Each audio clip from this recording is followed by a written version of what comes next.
What's up, everyone? Coach Tony here. In this training, we're going to break down the high school roadmap, breaking down each year and kind of high level things to consider as you're navigating the various 4 years of high school.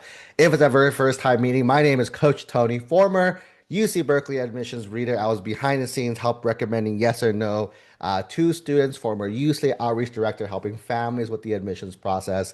And for the last 16 years, our team and I, we've been helping families navigate the admissions process, help them get to their accepted schools, wherever it might be, the UCs, the Ivies, the privates, everything in between as well too. So in this training, we're going to break down a high school roadmap, kind of breaking down each year for you guys, and some pointing out some high level things so you know kind of what to expect, when to expect them along the years here. Okay, let me go ahead and share my screen really quick. You guys can see what I am seeing.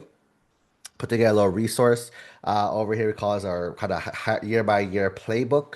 Right now, making sure I'm sharing just the right screen so I'm not going saying gibberish. There we go. We are good to go. So diving in, right? So the first thing to consider is proactive planning. And if you are here in this call, you're probably one planning early, right? You're probably an eighth grader, ninth grader, 10th grader, 11th grader, kind of preparing for what's coming up next. Usually, you don't look at the roadmap after you've been to the thing. So hopefully you guys are planning early. But the purpose of this is to plan early and not stress out. The only reason why students stress out, they freak out, they make mistakes in this process is just starting too late. So a lot of the things you'll see is trying to be proactive, knowing what's ahead as well as creating tools to make sure you guys don't make the mistakes is the key as well too. Okay, so one of the few things to understand when it comes to entire time. First off, college admissions is a marathon, right? Our students can't run nonstop. And then at the same time, right, also can't run bursts at a time. It is going to be a longer thing. So you can't run, you are going to burn out is the key there. So understand it's a long journey. So we're going to kind of play it out correctly all throughout the 4 years. One of the big things is that you need to tell a story throughout the entire 4 years as well too. You can't just do the classes, do the grades. Everyone has classes, everyone has grades, right? But what you want to do is share kind of why you're unique. Okay, and out of the people applying, the 100,000, 200,000 people applying to a school, what makes you special and stand out is the key. Third part is going to be rigor and authenticity must coexist. Yes, you want to take rigorous courses. Yes, you want to be true to who you are. It's not an or. People is like, oh, I only have time to do this or that. I'm like, then you may not be a good fit at these schools where kids are doing both is the key. So understanding that is going to be a big one. And most important time, the goal is to differentiate yourself. Again, keep in mind, so many people are applying to these schools. It's what makes you special, you different is going to be the big key over here. Okay, so let's kind of dive in real fast. Starting first, the first thing we have is freshman year. So if you are a rising ninth grader, you're an eighth grade student, planning up, this is gonna be a ninth grade. Again, for those who are watching this and you are past ninth grade, this might be a good like, hey, did I do that already? Because if you haven't done that, sometimes you can't redo it because some things are kind of old in the past. But if you can catch up, that might be something to consider as well too. Okay, so when it comes to ninth grade, we kind of broke this down to a few different things, a few milestones, things that kind of like checkbox things to do, some action items for you to consider, little tips, as well as why does it matter. We're gonna focus on the first two categories in this training. You guys can read, you guys can kind of see the why as well too. Okay, so the first thing we do, strategic course planning. This is very, very important, right? Your goal is to kind of map out all 4 years of high school already, right? Why? Because some classes you're going to have are sequential. You take one class to get to another class. If you just kind of go by the flow and just blindly trust your counselor, sometimes you may not get to the class you need for your major if you're kind of reacting only. So again, try and be proactive and understand what do I need to do to get to the end. Second piece is also for those who are applying to UC level schools, UCLA, UC Berkeley, make sure you are eligible for the UCs as well too. It's called the A through G requirements. Make sure you have that. Keep in mind, sometimes a little different than what your high school may just recommend. You may need to do a little more as well too. And the third big thing here to do is to identify the most rigorous courses. Again, I'm assuming if you're watching this training, you guys are aiming for the top 50 colleges is the key. And because of that, we want to make sure you can show the college that you can handle the workload at these schools over here. Okay. Number two, academic excellence. Your goal is to aim for A's. Okay, does that mean you have a B is bad? No, the B is not a bad grade. Don't freak out, but it is like a hey, something happened that caused me to get a B. My actions, right, what I did caused me to get a B. What do I need to do to bump it up, to move it up to an A for this upcoming year? That's kind of what you want to consider and think about over here. Okay, so that's me that part. And big thing is try to develop study systems. Right, if a lot of our students from middle school to high school, you're going to add on a bunch of new skills to learn. That's going to be a big component to nail what works best for you as a student. When it comes to section three, this is the broad extracurricular exploration. Your goal is to try out a lot of different things. I call this like the fire hose example. You turn it on, you have all the waters spewing out really, really big in different directions, random directions, sometimes even as well too. You want to do that. You want to join a bunch of different things just to figure out what you like to do is the key. And as you focus, and the goal now, you don't have to focus and try to be a leader your very first year. The goal is just to taste things that relate to your major, taste things that you enjoy to. That's gonna be the big thing for you to consider here. And you also want to track your hours, making sure you know how to spend your time is the key over here, right? Because again, the reason why is later on they are going to ask you to share your hours. So the sooner you start to track it, the easier it's going to become for you guys here. Okay. Next part is going to be section four, a meaningful summer. Again, for a lot of us, so this is your first summer, some of you got second summer that you got to do. So, but you want to be productive. You don't want to just do, yes, relax. But I'm saying don't relax, but do other things besides just relaxing. Again, if you're aiming for top schools, not every top student is just going to do nothing over summer. They're probably going to do something. So let's make sure we can keep up with the key over here. Okay. When it comes to 10th grade, you can see there's a few things you can do. Ninth grade, though, not much you do in ninth grade. A lot of the fun will start, you'll see in 10th grade here. So when it comes to sophomore year, for sophomores as well too, you have 1 year down. This is where sometimes things start to get a little serious, right? A lot of the schools, like for example, the UC starts to look at this year much more closer than the ninth grade year, because ninth grade it was like adjustment year, right? From middle school to high school. If things didn't do so hot, it's cool. Now they're gonna see how you bounce back and do really well is the key. Okay, so a few things. First one, you want to increase your rigor, right? So maybe ninth grade, there's not a lot of AP courses. Here, you want to maybe take your first AP class or start to double up more in AP classes as well too. You want to maintain your A grades. Again, of course, if you get a B, don't freak out, but you don't want to continue your A grades is the key. Second one, you're going to start to now deepen your extracurricular focus. Again, just like a fire hose, when you start to turn it down, you start to get a little more narrow.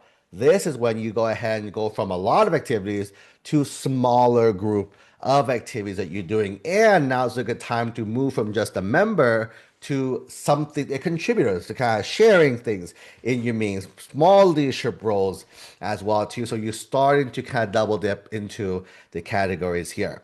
When it comes to tests, right? This is the year you're going to start taking the PSAT as well too. So again, the PSAT this year actually means nothing. There's no purpose to the ST. It's more like a baseline is what I say. Like if you get a perfect score, they'll just give you a high five. There's nothing special about this PSAT. And in May, a lot of our students, this is your first time taking the actual SAT. Sorry, your first actual AP exams in May if you took an AP class this year as well too. Okay, and last one again is summer. You see, notice a little trend here, right? Summer is going to be a big one. You definitely want to double down. Maybe look for a summer program, an internship, passion project, something that you could be a little more hands-on into. So when it comes to sophomore, again, the PST is a big factor that tends to go, right? Competitive summer programs. If you watch, we're recording this training live in December. Now is gonna be a good time because the deadlines for summer programs are due in January as well too, to make sure you guys are good there. Okay. When it comes to 11th grade, junior year, very, very, very important year, right? This is the last final year, the final documented year of your high school. That's why it's so important as well, too. So milestone number one, again, this is you want to almost take your most challenging course. Again, you're going up again as well, too. So this is the year where you want to double, triple down, right? If there's someone taking three APs, you want to take three APs. Someone's taking five APs, you want to take 5 APs as well too. You're demonstrating that you can take the rigor and handle the rigor, handle through your grades is the key as well too. And again, grades are also very, very important to make sure you do well. Because again, this is the last set of grades they'll see, and it's an indicator of your performance, right? Can you handle the workload and do well, or do you crumble under that and you can't do well? Because again, keep in mind, I always say college gets harder. It doesn't get any easier. So if you're seeing someone increase their rigor and they're dropping the ball, if let's say they come into your school and do you think they'll count the ball there? Probably not as well. Okay. Number two, second part is going to be achieve and document impact. If you haven't done so already, start documenting. This is going to pay off in senior year when you guys are applying to colleges over here too. So again, here leadership is a big component for us, not just like titles, but roles and responsibilities as well too. So again, securing leadership positions, again, fancy titles or through roles that you're doing, that's gonna be a big component as well too. And figuring out impact, right? Okay, we're kind of working backwards. Little spoilers.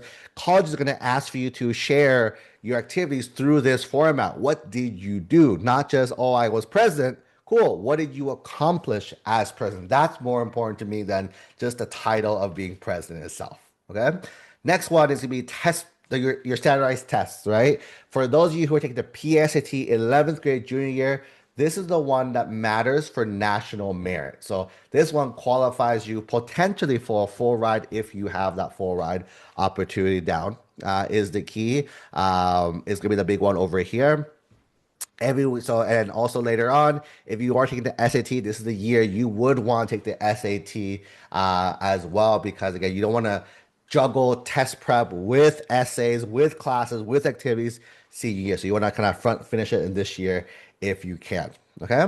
And this is when you start to kind of speed the things you'll see that things start to speed up a lot right now. You want to start to find your college list, right? 8 to 12 schools, what we see as the average as well, too. There's reach schools, target schools, safest reach are like hard for you, hard for a lot of people as well too. Target, like your stats kind of match the schools, and safety schools means your stats are above the schools as well too. So that's gonna be a big one. You can also start to visit campuses during this time. Again, you can go in person to one or two schools. You have to visit all of them right now. I don't think it's a huge reason to do unless you really like doing campus tours. You can do virtual tours that have the same impact. I would definitely recommend doing senior year as well too once you get into the school that you guys want to go to. Okay.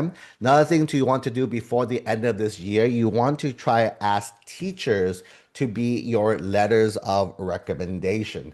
They're going to come senior year, and again, your senior teachers don't know you well enough as much as your 11th grade, maybe even ninth or 10th grade teachers if you had them for a longer time. So this year, I would have to build a relationship with your teachers so you'll be able to ask them for a strong letter of recommendation for this following year itself. Okay. Again, high level things to keep in mind.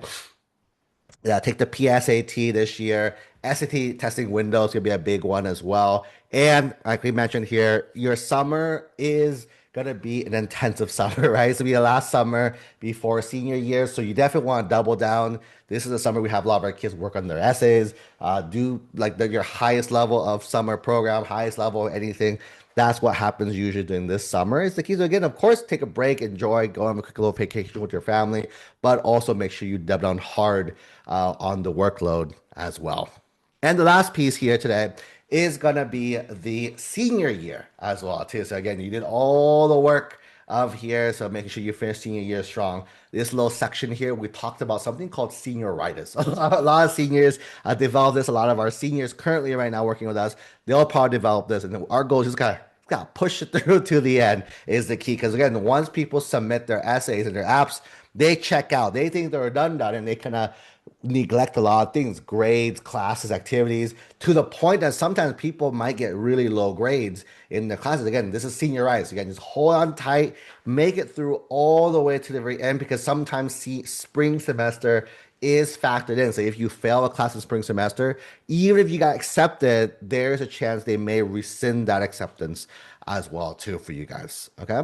So when it comes to senior roadmap, the big thing senior year is your college application, or specifically the essays. So the big thing here, you want to make sure you write your essay as best you can. It should be compelling.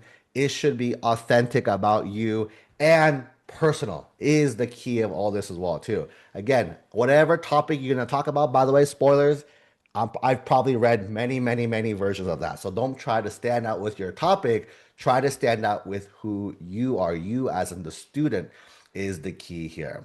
The second piece is keep in mind a lot of your schools you're applying to, they will have supplemental essays. And a lot of it's going to ask you why college, why major? Why do you want to go to this college? Why do you want to be this specific major? For the why college questions, little spoilers here, right? Or a little tip here, you need to make it custom per school. If I can see that it's like a copy of another school, like, oh, I want to go to your school because you have a great research program. I love to do work in this building, take this class. I can substitute those three things and change it to another school, and it makes sense. It has to be super unique to that one school. That's going to be the key here. Okay. Next one, the last section is also very important, is your activities list as well too. Not just the activities that you did, but I call them the blurbs, the description section. Treat it as a mini essay, mini tiny, tiny essay that talks about who you are as a key. That's gonna be a very important part as well too. Okay, make sure you submit is the thing. You do all the work up there. If you don't submit, it's not good either. So when it comes to deadlines, there's a few things. There's the early deadlines; those are in October, November. You have the UC deadlines, that's in November, December, and you have everyone else, which is December and January, right? So definitely try to submit. We highly recommend submitting early. Please do not submit day of. It's because the system crashes all the time. Don't do that. And also make sure you submit your financial aid form. So for our seniors, if you're watching this now, make sure you do that as well too. The earlier you submit, the more chance for money you can get. FAFSA, by the way, is an application everyone should do, regardless of your income is $1 or $1 million. You fill it out just to see to qualify for like loan options, and even if you don't qualify, or like grants options as well too. Okay, the big thing here is gonna be continuing the workload. Don't just drop, right? Because some schools may ask for fall semester grades. Some school will want to see spring, actually they all want to see spring semester grades as well too. If you don't do well, again, the schools, it's in their addition. That's why when you get accepted, it's not a guaranteed, it's a conditional. All the acceptances you have are all conditional acceptance on doing well second semester. So if you don't do well, the colleges do have a right to take it back. And keep in mind, by the time you submit your grades, that's June, that's July. There's no other option. So if a school tells you no, you have no college. So keep that in mind as well, right? And then the last part is the decision-making process as well too. You'll find out everything by April 1st. April 1st, you'll find out all your colleges that you guys are applying to over here. And that's when you get to decide what school do I want to go on based on the options they have. You compare the colleges, compare the offers, compare the financial aid, see which one makes the most sense for your family is the key. And by May 1st, it's called SIR, Statement of Intent to Register. You're gonna SIR to one school. Every other school you don't acknowledge, they're gonna automatically assume after May 1st that you did not choose them, is the key. So that's gonna be the big one. And that's pretty much a time when you see a lot of different things here, a lot of different deadlines. August 1st kicks off a lot of the season for students. October 1st is financial aid. November is early action, like I mentioned. UC's is November. December, January is going to be the regular decisions, is the key here. You'll find out by April 1st. You submit by May 1st is the goal. Okay.